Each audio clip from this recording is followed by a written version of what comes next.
listen-only mode. I say. Okay, we're good to go. I will now call up first meeting to order.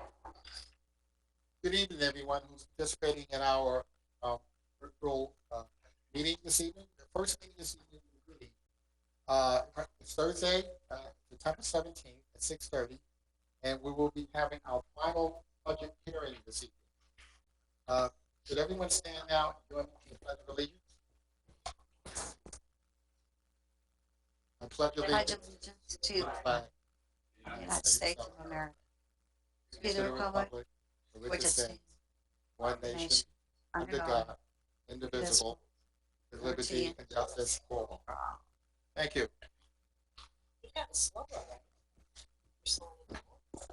Okay. Diane, can you please let the record show that all members of council are physically present for the meeting? Yes, Mayor, I will. Thank you. Before we begin, just some administrative items I want to cover with everyone because of our remote meeting, virtual meeting model that we're operating under. Once again, welcome again. I ask everyone to please ensure that all background noise is eliminated to the extent possible. For each item on tonight's agenda, the meeting organizer, Ray Liggins, will recognize you in order to make comments and your questions. Now, these all rules operating not only apply to the first meeting we're having the budget hearing, but they also will apply to our regular agenda meeting, so I won't have to go over this again, okay? When speaking, please be sure to identify yourself so that we know who is speaking. Public comments. Public comments will be solicited during each actionable agenda item. Once I ask for public comment on a specific item, please click raise hand in the go to webinar in order to make public comment. The meeting organizer will announce the speaker by stating their name and unmute their audio to allow up to 3 minutes of public comment.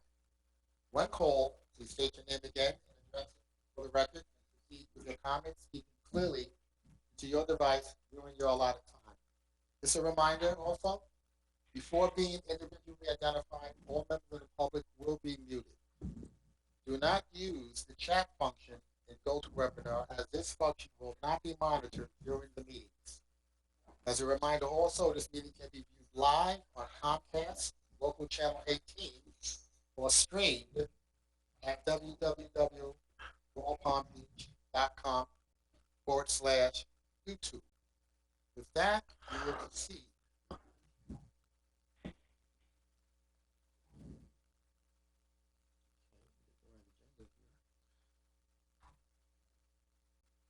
As I mentioned earlier, our initial meeting this evening will be the second public hearing and final public hearing for the Village of Royal Palm Beach 2021 budget.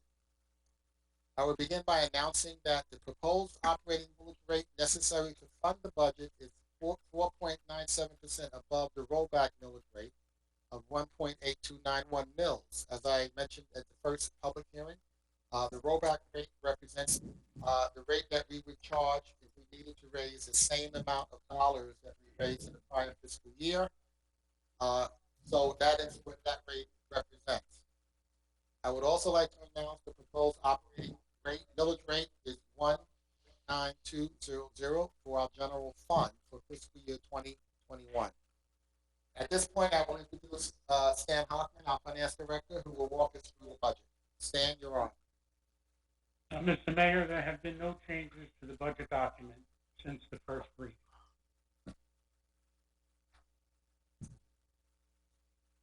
So that means we don't need to have a walkthrough, right? Correct. Okay, thank you, Stan. At this time, I will solicit comments from the public. I'll start out by asking our village clerk if we have any comments in advance of the meeting for the budget hearing. No, Mayor, no, I did not receive any. None were received. I'll look to Ray. Do we have anyone raising their hand from the public who wishes to comment? No, Mayor. No one. No one. Okay, we'll give it the 3 countdown. Going once, going twice, going 3 times, and still no one has raised their hand? Nope. All right, with that being being done, then I will close public comments at this time for our final budget hearing. And I will go to item number 5, which I will request the council to adopt our final rate of 1.9200 for the general adoption of resolution number 20-19. A resolution of the Village Council of the Village of Old Palm Beach, Florida, adopting the final millage rate for the Village of Old Palm Beach for the fiscal year commencing on October 1, 2020 and ending on September 30, 2021, providing an effective date for other purposes. Keith, is there anything else you need to read? No, sir. You read the title completely verbatim. Okay. With that, unless there are comments from members on council, I'll look for a motion to adopt.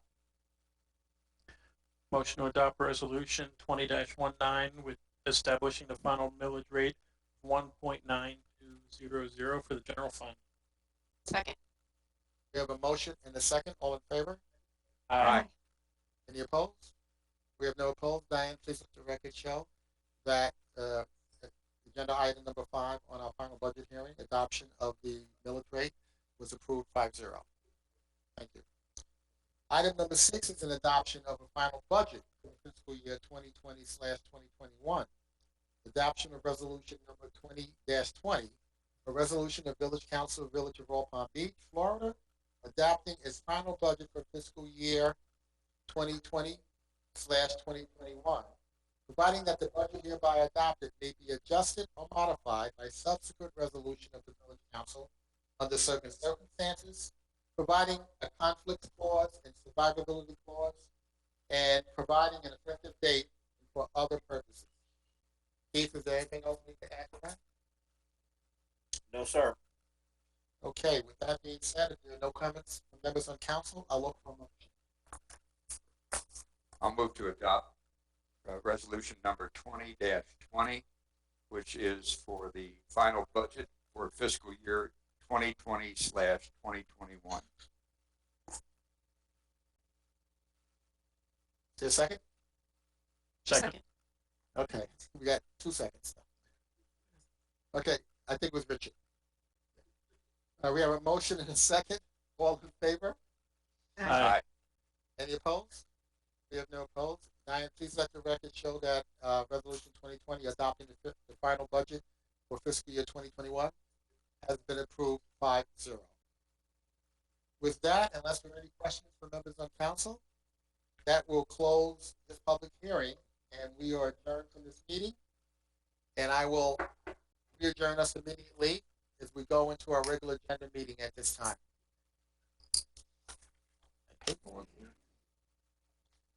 As I mentioned earlier, in giving the administrative guidance on how we're conducting the meeting, all of the things I said before still apply. Okay? We've already had our pledge of allegiance. We already, in terms of roll call, Diane, please let the record show that all members of council are present for the regular agenda meeting. And our first item of business is the proclamation. Okay. All right. Whereas September is Hunger Action Month, an initiative created by Feeding America to help raise awareness about the issue of hunger in the United States and in local communities. And whereas hunger and poverty are issues of great concern to the Village of Old Palm Beach, it is therefore critical that we take action to break the cycle of hunger and poverty and address the root causes of hunger. And whereas the Village of Old Palm Beach is therefore committed to working with Feeding South Florida, the leading domestic hunger relief organization serving Palm Beach, Broward, Miami-Dade, and Monroe counties, which amounts to about 25% of the state's food insecure population. That's quite a significant number. And whereas during COVID-19, over 1 million individuals in South Florida, over 340,000 of whom are children, rely on food provided by Feeding South Florida, its network of partner agencies annually. And whereas Feeding South Florida distributes 119 million pounds of food, grocery products in 2020 through its network of 300 nonprofit partner agencies, direct service programs, benefits assisted programs, home and meal delivery programs, and more. And whereas feeding food banks across the country, including Feeding South Florida, will hold several events throughout September to raise awareness about the issue of hunger and inspire action toward ending in their local community. Therefore, on behalf of the Village of North Palm Beach, we hereby proclaim September 2020 as Hunger Action Month and encourage our citizens to join this council in recognizing this critical issue during this month of the third. Signed and sealed 17th day of September 2020. I'm going to ask Vice Mayor Herrera just to give us a comment because I know he's been working closely with Feeding South Florida every week. But I will say it's been an honor and a privilege for the village to participate and work with Feeding South Florida. And we thank them. And we thank all the volunteers we had who actually have done heavy lifting, literally, to help make this happen. So, Vice Mayor, you'd like to comment further on that? Thank you, Mr. Mayor. It is truly a pleasure working with Feeding South Florida. This has been a great partnership between the village, both in the governmental sense and also in the volunteer sense. Every Wednesday, we wind up with 20 to 30 people actually out there helping offload tons of food from 2 or 3 semi-trailers loaded by Feeding South Florida, and then transferring those foods to the trunks and beds of trucks that line up. Some 700 to 800 of those vehicles are there every week. And I think the results are probably best expressed by the grateful thank yous that all of the volunteers get on behalf of the village staff, the staff of the Feeding South Florida organization. I would like to encourage people to go online if they're inclined and make a donation. This is an outstanding group doing fantastic work at a really critical time. Thank you. Thanks for that update. Okay, we're going to move right along, and now we're going to take some reports, and I have a report to share with the council and with members of the community. Today, as there usually is, the third Thursday of the month, we had our monthly Transportation Planning Organization meeting, better known as the TPA. Just want to share a couple of highlights from the meeting with everyone. The first one was it was announced by Vice Mayor and our chair, Maria Marino, that she would be stepping down effective after this meeting.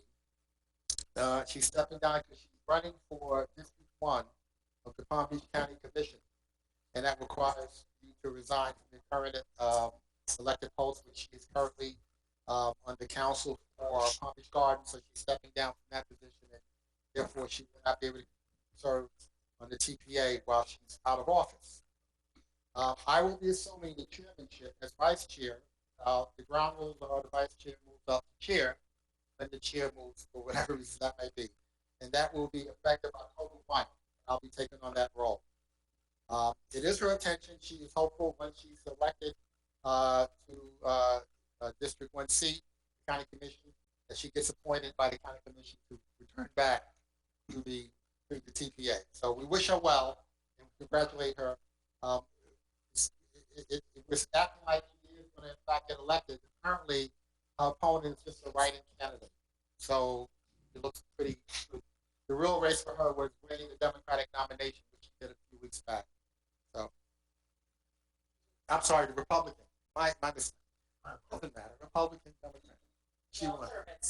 Well, sorry. Thanks for pointing that out. Good point. Okay. Okay. Another key item that we did today was we adopted amendment number 1 to roll forward funds for our fiscal year 21 for the 5-year TIP, Transportation Improvement Program. As standard procedure these days, West Palm Beach, Commissioner Weiss, Mayor Petrola, all voted no to the TIP amendment because it includes State Code 7 copy. So enough said on that. It's been off the We also had an update to our public participation plan that we reviewed and approved. Key element of the participation plan was to create a model that local cities would have a longer time period to make comment on projects that are occurring within their borders, to give feedback to the TPA. And this is designed to not have this happen only at the final presentation, but in preliminary meetings before we get to final approval for these projects, they will have an opportunity to comment on it and even make motions about it, but not at the final meeting, make that if possible. We also approved a resolution for something called a diversion diamond interchange that's going to be put in place in Glades Road. It's too hard to explain. I can tell you, if you went on the TPA website and look this up, there's a lot of information with graphic pictures explaining how it works. It's something that's quite different than you've ever seen or used to at interchange. But the TPA made a couple of recommendations to FDOT. They're taking those under advisement to improve the safety features surrounding this diversion diamond interchange model. And finally, we had a discussion about State Road 80 in the Glades region, safety and lighting study that was recently done by FDOT. The bottom line was FDOT did not find sufficient cords to fund federal highway dollars the implementation of lights along that corridor. They did review all the projects for making safety an issue in that corridor that have been put in place from 2012 to 2018. But at the end of the day, the real issue here was getting lighting on that corridor. After discussion, the TPA made a consensus to ask staff to go forward with looking at using something that we call local initiative dollars to fund this, which would pay for the implementation, the construction of these lights, design and build. That totals about $16.3 million. However, there was another cost component, which is the ongoing cost under something we call O&M, operation and maintenance. And we're looking for the county to provide that ongoing funding, which is somewhere around $300,000 to $320,000. Now, the silver lining here is the county would get reimbursed for almost 90% of those funds. So it's not like they would have to completely fund this. It would be, they'll make an initial funding, but they would get reimbursed on an annual basis for that. So that's going to be looked at. Staff is going to come back with a firm strategy, and hopefully we can move forward with that initiative for that. With that, I conclude my report. We'll start with you, Jen. Thank you. No report tonight, Mayor. Okay. Jeff. Thank you, Mr. Mayor. This past Monday, we had our second Education Advisory Board meeting, and it was very timely given that this coming Monday is going to be a return to campus for a lot of our students in Palm Beach County. We always do a showcase for one of our schools, and it turned out it was very fortunate that we were showcasing Palm Beach High School. So we had an opportunity to receive a presentation from Principal Jesus Armas about the plan that they put together for that return. And as I think several people told me after the meeting, they felt really reassured listening to the amount of detail, comprehensive nature of the plan, and also the amount of detail that's in that plan. And that's necessary for a number of reasons. Obviously, the COVID environment is an environment that we are still learning. And so being able to adjust to things that occur is absolutely necessary. So flexibility is definitely an important feature for that reason, but also is to be able to give parents a choice.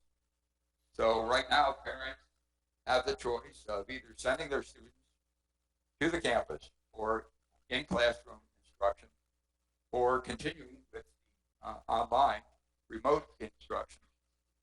But even greater flexibility is required because they can change their mind.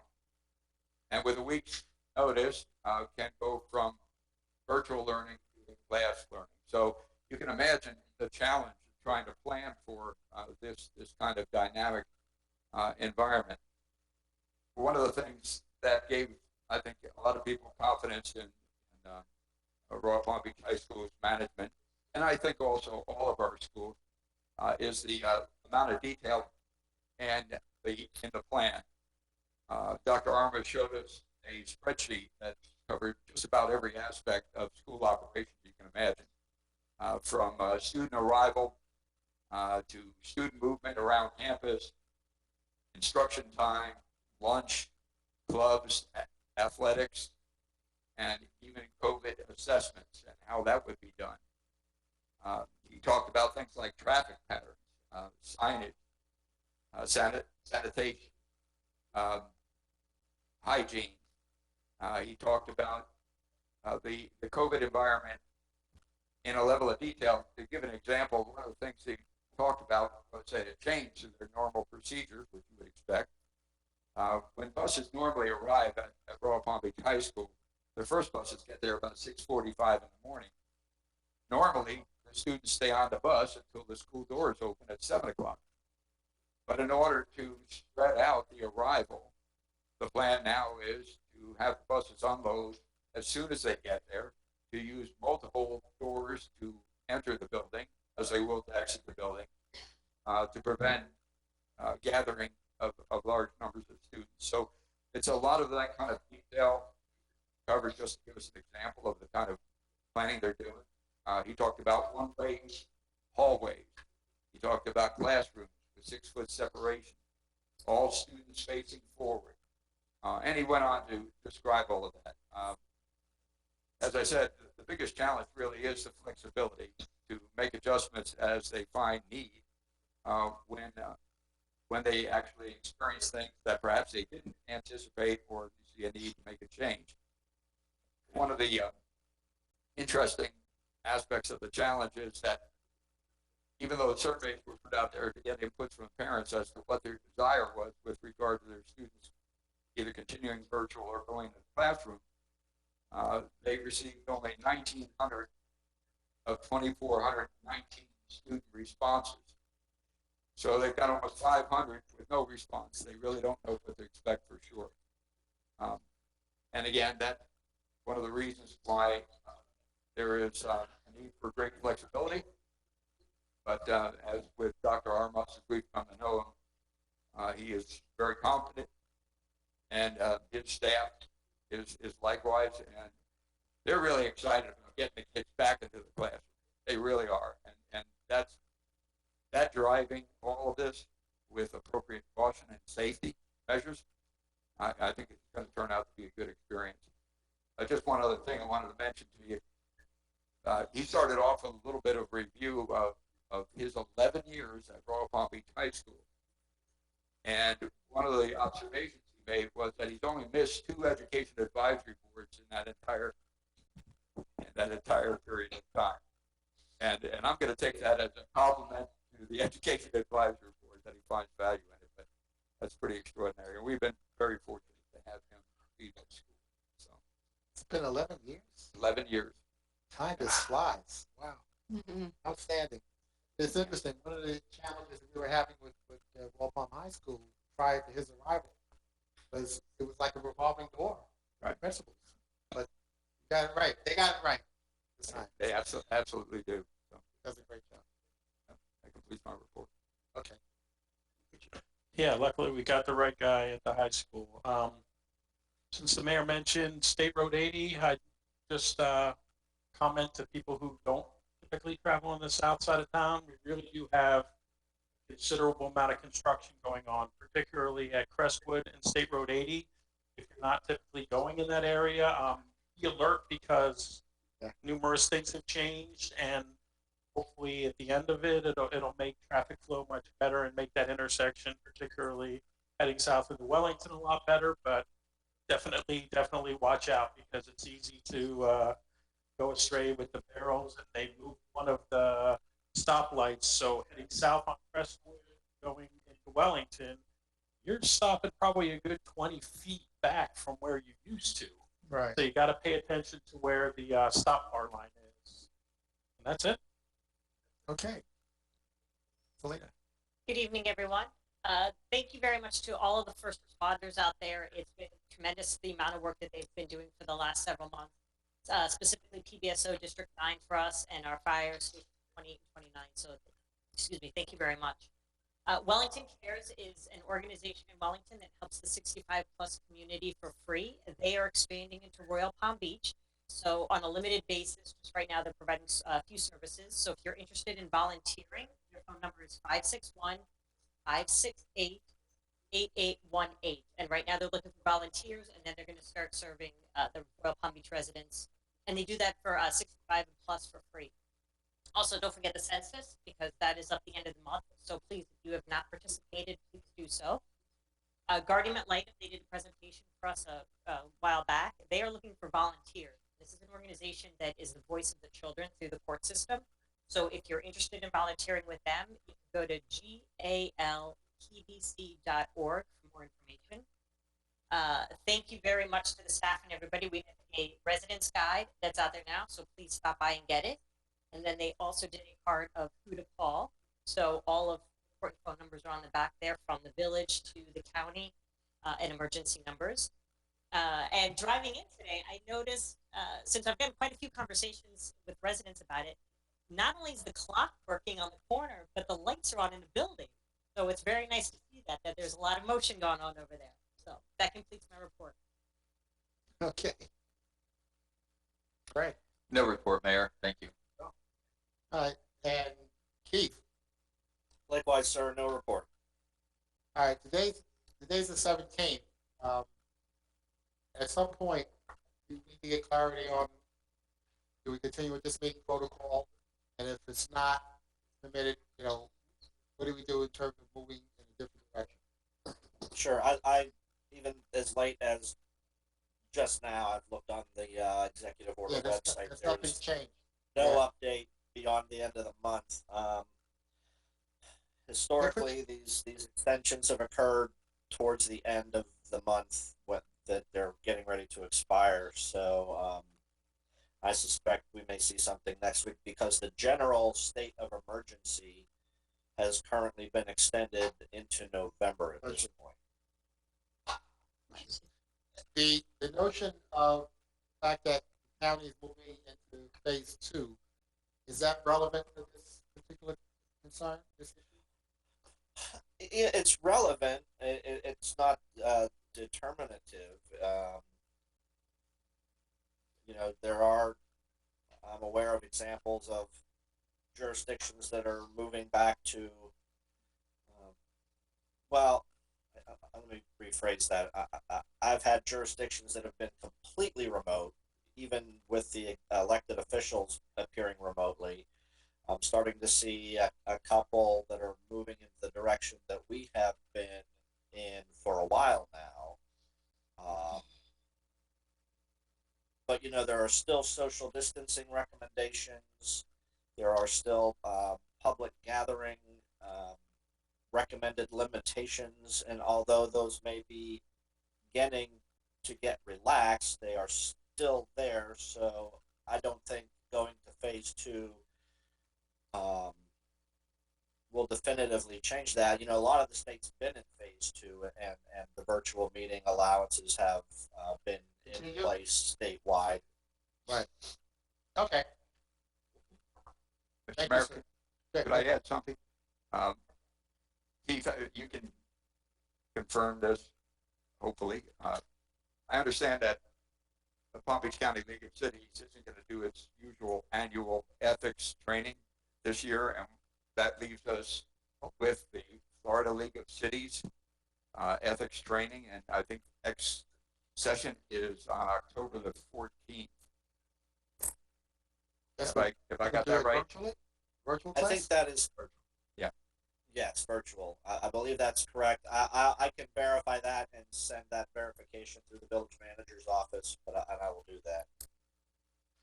Yeah, if that's true, Diane, we need to get us signed up for that, right? Yes, Mayor, we will. Okay, so we stay compliant. Thanks. Okay. I think that concludes our reports. At this time, Diane, do we have anyone presenting a petition for the village council? Not at this time, no. And Ray, has anyone got their hand raised and wanted to submit a petition? No, Mayor. Okay, you sure? Look at the screen. Okay. All right, I'll close the record, close the meeting for accepting petitions. Statements from the public on non-agenda items or consent agenda items. Diane, did we get any advance comments? on No. any of these? No, Mayor. Okay. Ray, do we have anyone raising their hand who wants to make a statement on non-agenda items or consent agenda items? I have nobody raising their hand, nobody wanting to speak. Okay. Is anybody out there? Yes. I was afraid you were going to ask that question. I was doing a question. Yes, all my staff is out there. Okay. With that said, okay, since there is no public comment on non-agenda items or consent agenda items, I'm closing public comment for those items. And I'll ask Diane to now present for us the consent agenda. Yes, Mayor, thank you.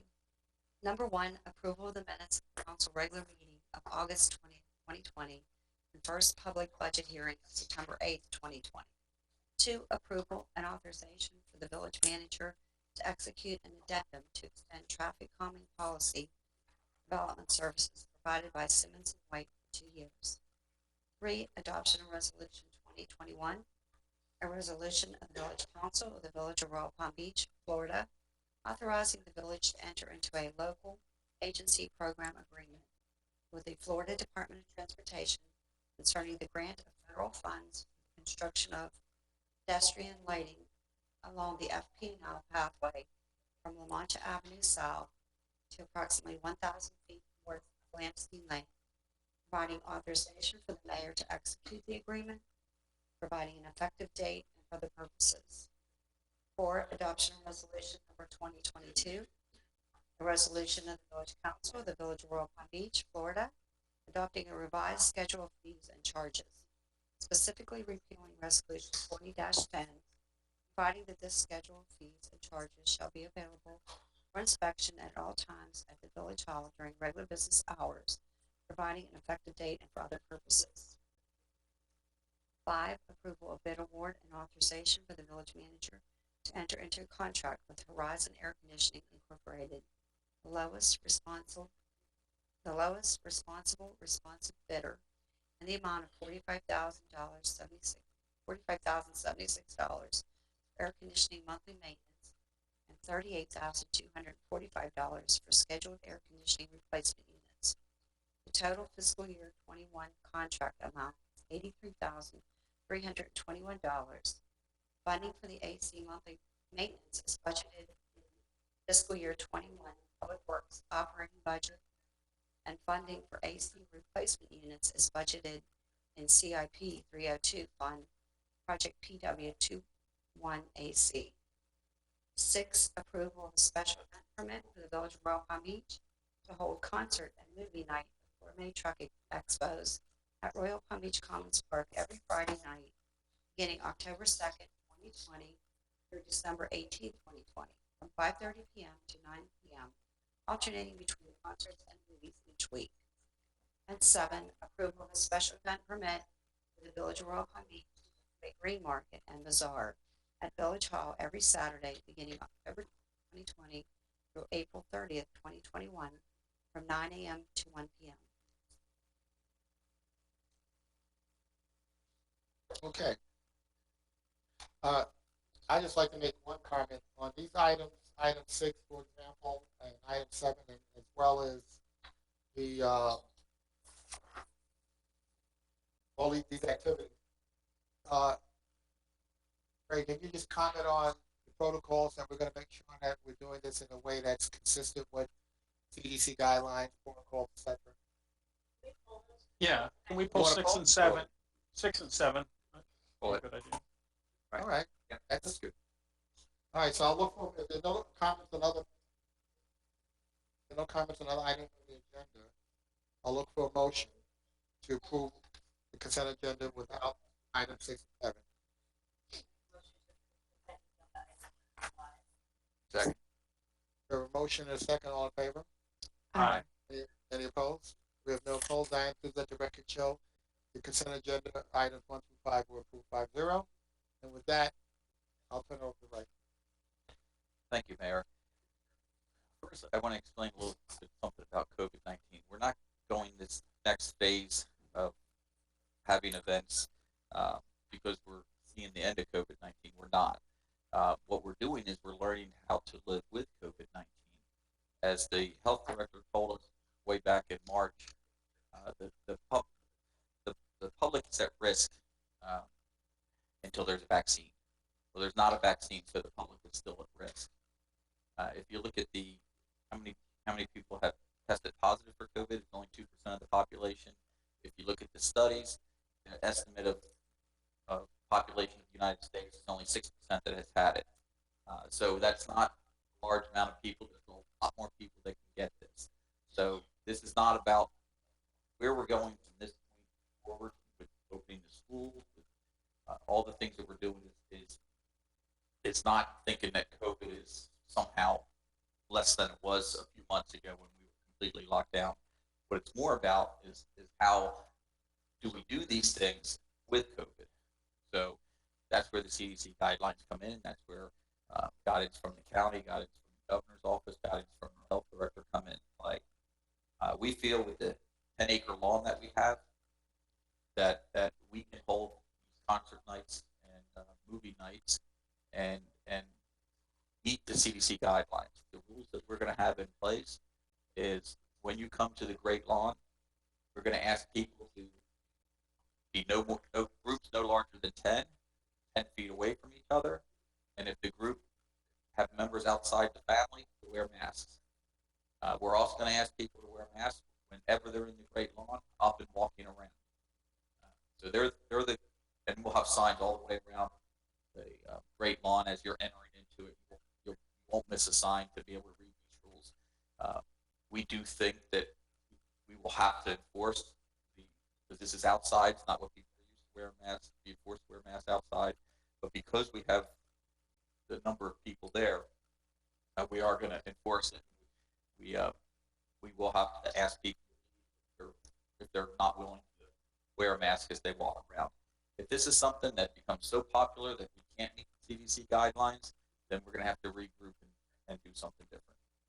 So that's how we plan on meeting movie nights and the truck expos.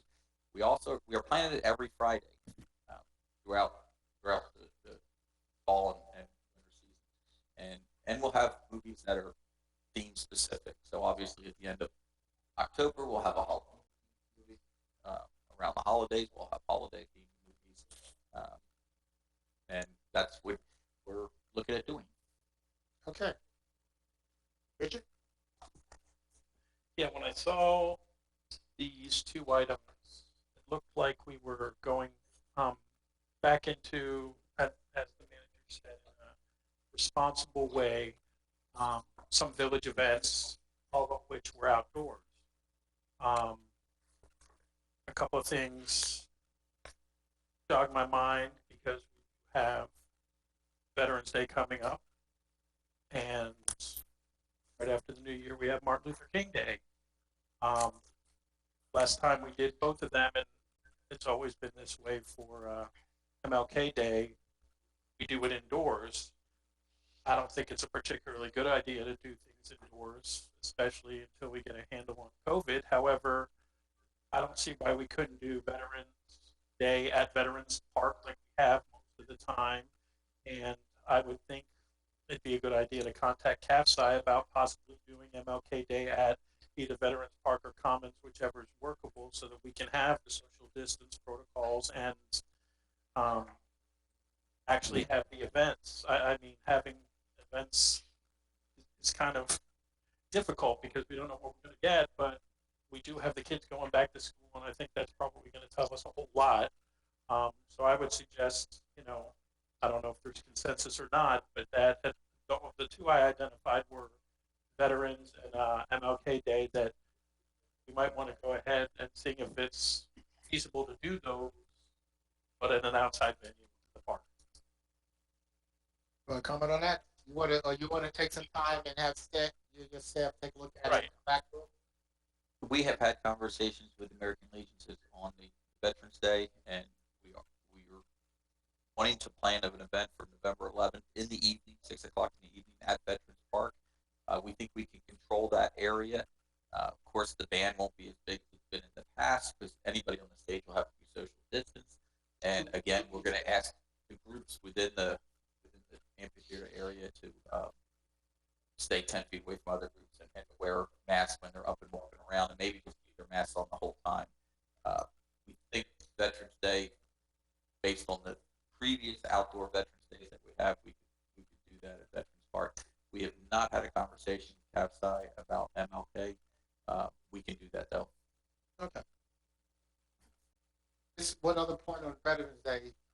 In our setup, we weren't able to recognize our people for Memorial Day. So I'd like us, if we put a program together, to also make sure that we reference that at that time, our honor for those who are no longer with us. Okay? Thanks. Go ahead, Two things. One is with regard to doing the events on the Great Lawn Commons. As I was thinking about it initially, I was kind of concerned large groups and that type of thing. And then I thought about the fact that we've had our beaches open for quite a while now, and from what I could see of pictures that I've seen of the beaches, it's interesting to watch people naturally separating and without, to my knowledge anyway, a lot of enforcement. So that gave me some hope. And then in addition, we managed during that same period of time to reduce the spread while we have our beaches open. So I kind of looked at that as a benchmark of some sort. I thought, well, maybe we can do that safely, and especially with some of the procedures that the staff has talked about, and I'm sure they'll make adjustments as we go and gain some experience. So I can see that working for us, and I think it's important for us to be able to get out and get people out and live with COVID in a safe way that's a healthy way, not just physically, but also mentally. So I think it's a good thing. I appreciate the staff taking a step in that direction. This is really, what I'm about to say about Veterans Day really goes against my grain. I would never imagine talking about, well, maybe we ought not to try to do a Veterans Day celebration like the one that we've seen, even with social distancing and that kind of thing. But here's my thinking. You all know when you look out into the audience that what you see are folks who are in the high-risk category. And the coincidence of most of our veterans that show up for either Memorial Day or Veterans Day being in that category gives me significant concern. It really does. I would like to see if maybe we could get creative, inventive, do something virtual. Do a formal dedication with a small group of that Gold Star plaque. Maybe put a banner on the park facing Royal Palm Beach Boulevard, thanking our veterans, honoring our veterans, something along that line. But again, most of the veterans really who show up are in high-risk category for COVID. That's very interesting insight. So with that, can you have your team look at something along the line that he suggested? One of it was perhaps having some kind of virtual event, but also like a micro thing, a small group of folks. And obviously, this is a conversation you're going to have with our partners on this, right? Yes, and we can absolutely put something together. I think there's some real good ideas on the park and things out there, and saying thank you and all that. And this is really kind of a council decision. What do we want to do? Do we want to do a live event, or do we want to do something different? I mean, this is it's up to the council. And I guess to follow up on Jeff's concern, I think we might want to look at the same thing too for MLK Day, because we got a lot of high-risk folks that attend, and that's a much bigger attended event than Veterans Day historically. It is. It's a standing room only event, but it's been endorsed. I guess the question here is, can we look at the viability of having the virtual model apply I don't know what the limit is on how many people we can have on. Whether we use GoToMeeting, there's a cap on that, but or whether that would be done better with Zoom, I don't know. But that's what we need you guys to kind of look at for us.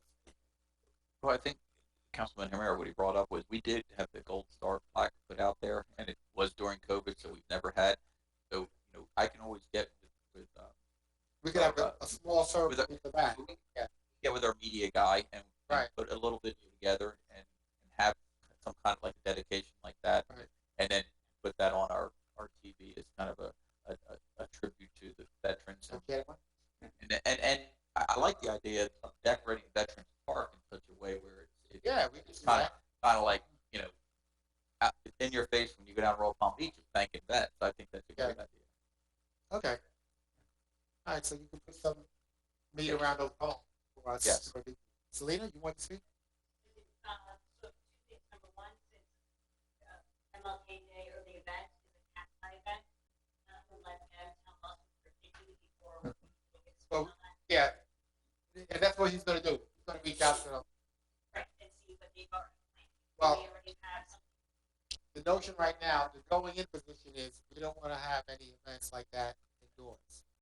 Right, So well, it's then kind of, tell us the event is already and then letting them say, well, here's some options that we want to. Yeah, it's a conversation. It's a conversation that we haven't had that we can have. Yeah. they might just we're going to do a virtual year and we can go back to that. The other thing to bring back to consent agenda item 67, my thought and I just want to go finish about this is, are we doing anything specific to help out on great lawn? So for instance, I've been to some parks where we have the giant turkeys breaking the lawn there 6 feet apart, 10 feet apart, so that you do know that. So my question is just to make sure that we have staff, staff needs to be that there's enough staff or whether PBS or that help maintain this for not going to Like, part of the bazaar. We need that people along the need to move your mic. Houston, we have a mic problem here.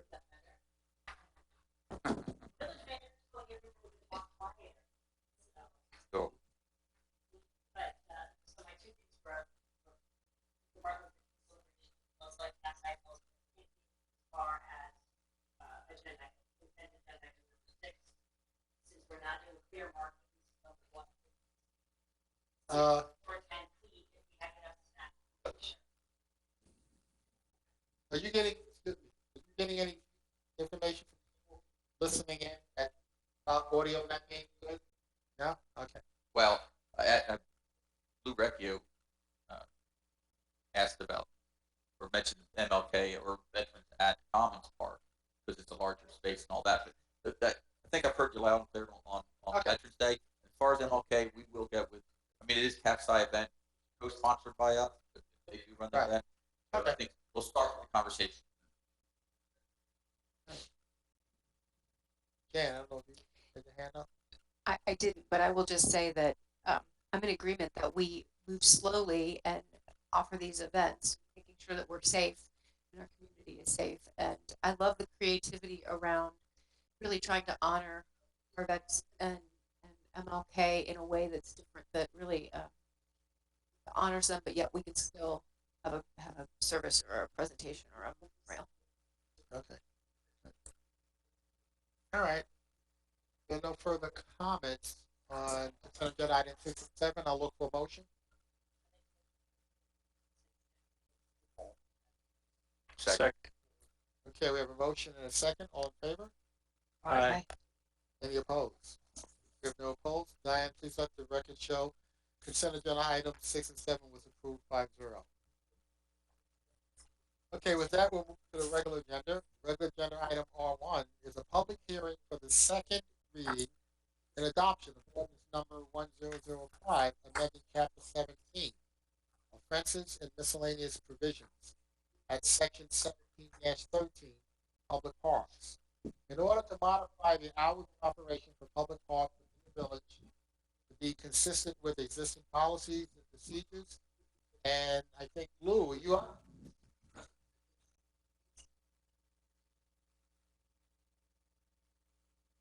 Lou. Lou is self-muted, so he's gonna have to unmute himself. Please unmute. There he goes. There he goes. Okay. Okay, I'm here. Lou, did you want to explain anything about the park hours? I did talk to our No. attorney about this. Familiar No, I with know what we did. went through it at the last meeting, and basically this will be, I think, very workable with the public. More time, Commons Park people get in there early, and that will be the first facility that we will open. As far as closing at night, 9 o'clock is pretty much what we've been doing in the past. We'll just watch it, where we have athletic events or community events at Commons. It's going to run a little later, but that's by the exception. Those are because they've been permitted to go beyond 9 o'clock. Other than that, the hours again till 9 p.m. I think will be very, very sufficient for everyone. So one of the things we did in picking these times is we went 7 o'clock in the morning to 7 at night during the winter, which is only 5 months, and we went 7 to 9 p.m. during the summer months, which is 7 months out of the year, which is pretty consistent with what other cities have done throughout Florida. What's interesting is the way the clock changes, and this kind of is pretty close to where the clock changes also, it changes to keep sunset as close as they can to about the same time. So sunset is typically from 6:30 to after 7 in the winter, so that's why we picked 7 o'clock.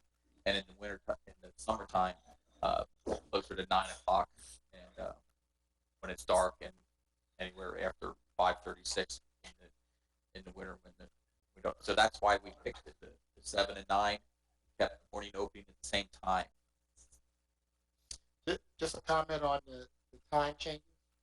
Just be aware that our congressional delegation includes Senator Rubio petitioning the legislature to allow Florida to not have to change its clock daylight savings time. So just want to point that out. It's something that's out there. And I gotta admit, when I first heard that years ago, when the legislation passed doing that, but of course it has to be approved, By elsewhere Congress. at the federal level, at Congress level. I thought it was a good idea. I thought it was a good idea until I looked at all the sunrise and sunset times and how the clock moves to keep the morning time more consistent. And now I'm like, oh, good. I'm just saying. Okay. Right. Richard, you had your hand up? Yeah, I was just, I guess I had a question for Keith. It shouldn't be an issue if, as the mayor said, somehow Congress decides to give us a year of not switching from daylight savings time. We can switch these times with just an amendment to the ordinance, correct? So 2 things. Yes, you can always amend the code with another ordinance, but whether we're on daylight savings time or on standard time, the number doesn't change. It's still 7 a.m. and 7 p.m. whether it's Eastern Standard or Eastern Daylight. And yes, you can amend the ordinance if you feel like that those numbers need to be changed and those hours need to be changed. That is completely within your purview. Thank you.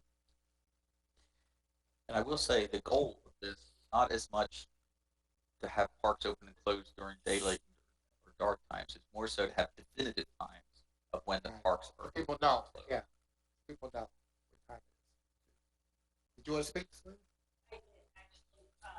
One of the things that I brought up in the village manager is the 7 a.m. open time, because a lot of people will go into the park kind of a run or exercise or bike. I would like to make it 6 a.m. or open or closed, knowing that the bathrooms are not open.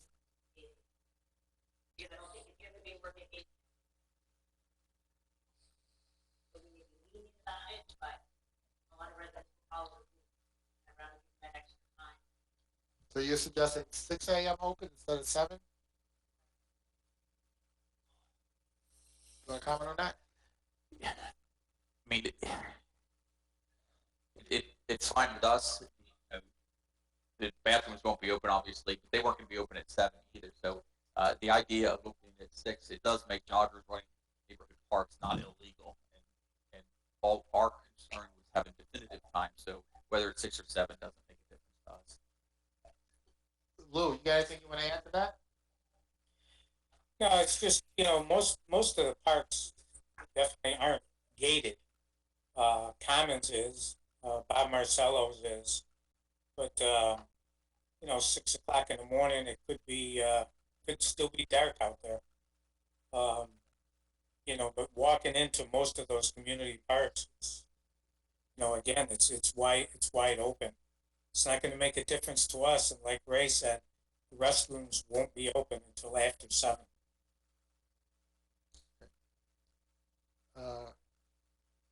Any other questions on that specifically? Because I want to open it up for public comment.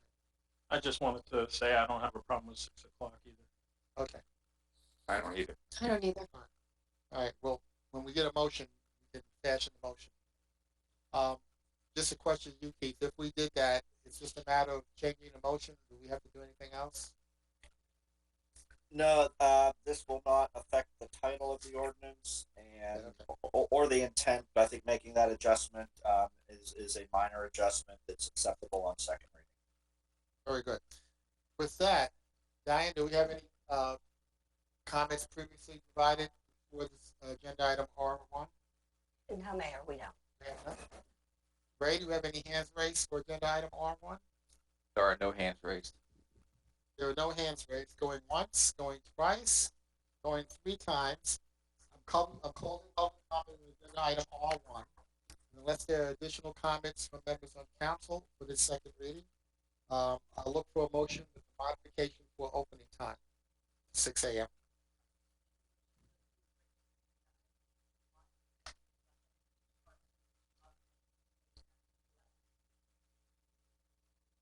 Second. We have a motion and a second. All in favor? Aye. Are we, because there's 2 provisions here, are we changing the one for Farron Park as well? No, 'Cause we had Farron, separate because of the school. no, Farron Park is set by school time.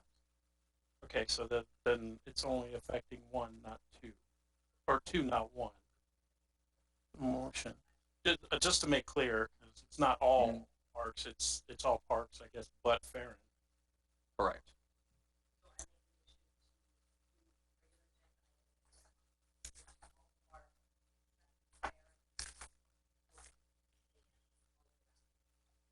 Is that okay, Keith, that motion? I could not hear the amended motion. Let's try it again. Mike.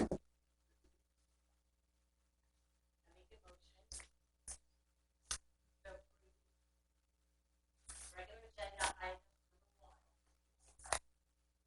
With all parks except Farron Memorial Park opening at 6 a.m. all year round. And leaving the other park at 7 a.m. At the other Vivian Fair Park is with the school. So that is a very specific time that for item number 1. So basically what we're doing, Keith, is we're amending section 2. You're gonna section 2 both 7s to 6s. I got it. Correct, that's it, that's all. Leaving section 1 as written, amending section 2 to change the 7 a.m. references to 6 a.m. Correct. Got it. We have a second for the. Got a second. We have a motion and a second. All in favor? Aye. Aye. Any opposed? We have no opposed. Diane, please let the record show that agenda item 1 with the amended motion put forward was approved by 5-0. Okay, thank you. Agenda item R2 is the public hearing for the first reading and approval of ordinance number 1006, amending chapter 17, offenses and miscellaneous provisions.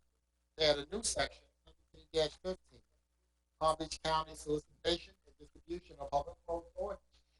In order for the village to elect the said ordinance to apply, all public roads within the village's boundaries that are open to local business traffic. Ray, you're on. Thank you, Mayor. this is an ordinance that's consistent with the county ordinance on solicitation and distribution within the public roadways. And our ordinance was not consistent with the county prior to this being adopted. And the sheriff, and our District 9 requested that we make it consistent with theirs. And so what we did is went through the county ordinance and drafted this ordinance to make it consistent with the county's solicitation and distribution on public roads. That is Okay. it. All right, before I go to council, I'll look for public comment. Diane, were there any previous comments on agenda item R2 presented? Okay. Ray, do we have anyone with their hand raised to make comment, public comment on agenda item R2? I do not. Okay, going once, going twice, going thrice. I'm closing public comment then for agenda item R2 and open for council, members of council. Richard? Yeah, I just wanted to, I guess, point out that I'm not opposed to this, but there are consequences as far as, you know, things that are positive. The, you know, money in the booth for the firefighters, the kids who are going out, fundraising for their athletic teams. All that stuff's going to be a no-go under this ordinance. But that's what we need to do. That's what we need to do. Okay. Remember that what we're really doing is coming in compliance with ordinances put out by the county. Right. And our law enforcement agency has asked us to make that consistent because it's difficult to enforce the ordinance. It's kind of twixt in between. But having said that, my understanding is this ordinance has been implemented across the county with deference to those kinds of scenarios mentioned, so that it doesn't become onerous on those kinds of legitimate scenarios where we have kids out there raising funds, etc.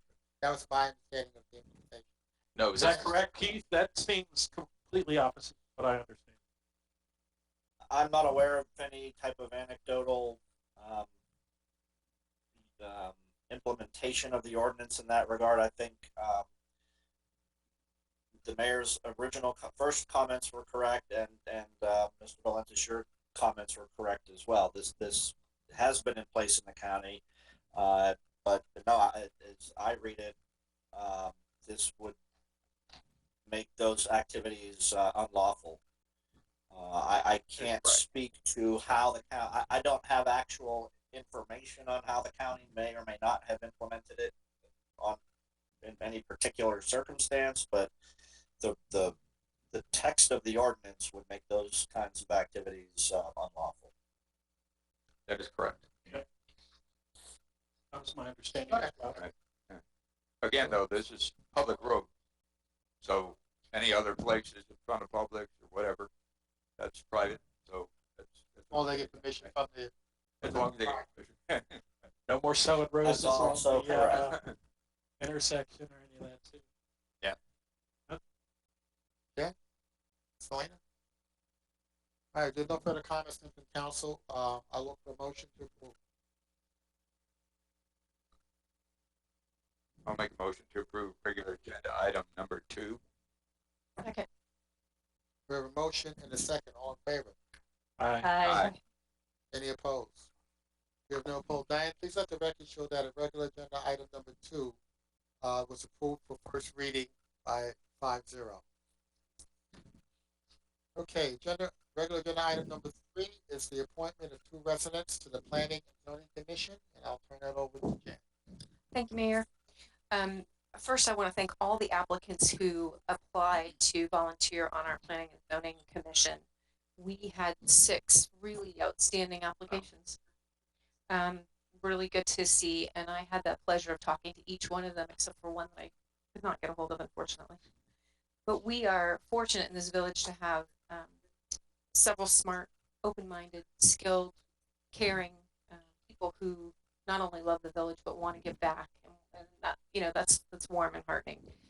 So the decision, I can tell you, was difficult to make, but weighing in several factors, including the ones I just mentioned, but also diversity, the number of years they've been in the village, as a resident, and their experience, their knowledge, and how they complement the current board, and to ultimately, benefit the village. So with that, I would like to make a motion to appoint alternate number 1, Adam Miller, to fill the regular seat with his term ending in 2022, and appoint Lauren McClellan to the alternate number 1 seat, her term ending in 2022, and appointing Gerald Brown to the alternate number 2 seat with term ending in 2022.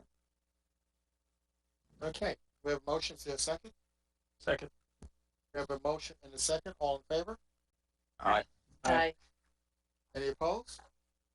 We have no opposed. Diane, please let the record show that agenda item R3, appointment of 2 residents to the Planning and Zoning Commission, was approved 5-0. All right, before we adjourn, I just want to make it, we've talked about this a little bit earlier about the COVID-19 environment we're in. We are moving, we being the Palm Beach County and Royal Palm Beach are moving into phase 2 in a cautious model where we're not doing everything all at once, but we're going to be stepping up into that process. But with that in mind, I just want to remind the citizens, as mentioned earlier by the village manager, nothing's been cured.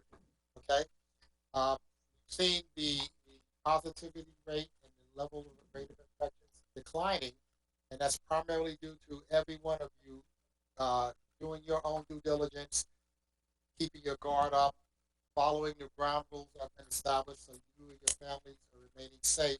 And I just encourage you to continue to keep your guard up. Don't let the guard down now because school is opening and we're moving forward. And I think one of the key things that we've done is been able, by using our mask protocol, and that's really made a huge difference, I think, to move the county from where it was to where we are now. And hopefully we continue in the right direction. So continue to follow the rules. Continue to keep your guard up and continue to persevere. With that, Diane, when's our next meeting? Regular agenda meeting, regular council meeting.